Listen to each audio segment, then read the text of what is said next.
Good morning বন্ধুরা, আরও একটা ভিডিও নিয়ে চলে আসলাম তোমাদের সামনে। সকালবেলা স্নান করে উঠে মা খেতে দিয়ে দিল ছাতু, আর টিফিনও বেড়ে দিয়েছে দেখতে পাচ্ছ। তো ফটাফট খেয়ে নিলাম ছাতু। ছাতু ছাড়া তো আর কিছু খেতে পারি না। তো যাই হোক, ছাতু খেয়ে রেডি হয়ে গেলাম। এই দেখো আমার ড্রেস আপ আজকের। তো বাইক স্টার্ট দিলাম,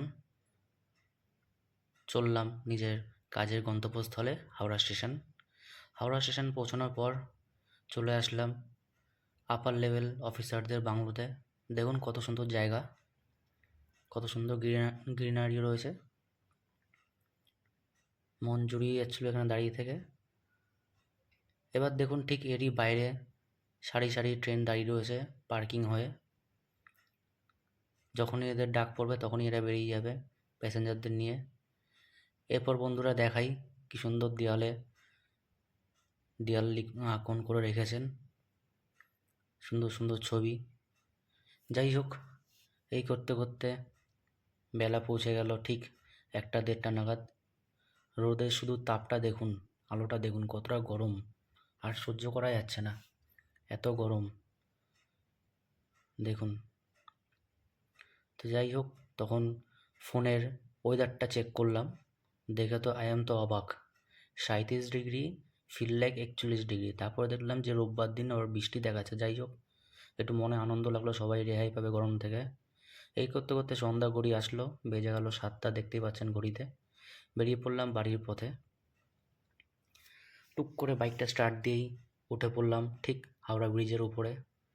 এই হাওড়া ব্রিজের উপরে ওঠার পরই মনটা যেন জড়িয়ে যায়, কারণ গঙ্গার যে ঠান্ডা হাওয়া যতই গরম থাকুক না কেন পুরো শরীরটাকে শীতল করে দেয়। খুবই আনন্দে ব্রিজের উপর থেকে বাইক চালিয়ে যাই। যাই হোক, আজকে তো কাজ থেকে বেরোতে লেট হলো। আর বলে না, যেদিনকার লেট হয় সব ক্ষেত্রেই লেট হয়। কি বলবো আপনাদের বন্ধুরা, এই লেট হওয়ার পরেও আবার ঠিক ফেঁসে গেলাম আনোয়ার শাহ রোডের মোড়ে এক জ্যামে। কিছু করার নেই, বাড়ি পৌঁছালাম।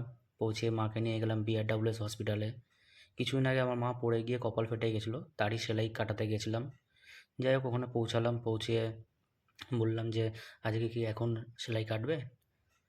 তো ডাক্তারবাবু বললেন হ্যাঁ। তো চলো ওই রুমটার মধ্যে দূরে দেখতেই পাচ্ছ। তো ডাক্তারবাবু ফটাফট মায়ের ব্যান্ডেজটা খুলে দেখে বললো, না বাবু, আজকে আমি কাটতে পারবো না, 2 দিন বাদে কাটবো। যাই হোক, বাড়িতে আসলাম, ফ্রেশ হলাম।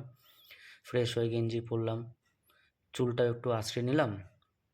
চুলটা আঁচড়ে নিয়ে একটু হিরো হয়ে গেলাম। যাই হোক, এবার হিরো তো হলে শুধু হবে না, একটু বডি স্প্রেও মারতে হবে, নাহলে তো হিরোর গা থেকে গন্ধ বেরোবে।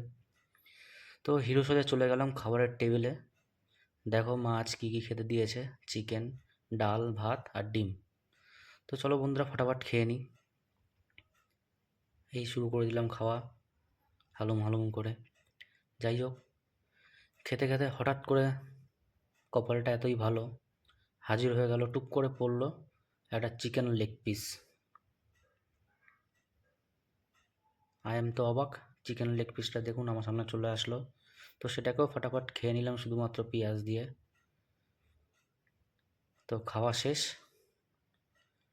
শান্তি। এবার ঘড়িটা দেখুন কটা বাজে, 11:15 বাজে। আজকেও রীতিমতো লেট হয়ে গেল আমার। যাই হোক, খাওয়া দাওয়া করে বারান্দায় গিয়ে দাঁড়ালাম, সুন্দর হাওয়া দিচ্ছিল, প্রকৃতির হাওয়া। সেই হাওয়া খেলাম, মন প্রাণ পুরো জড়িয়ে গেল। জড়িয়ে যাওয়ার পর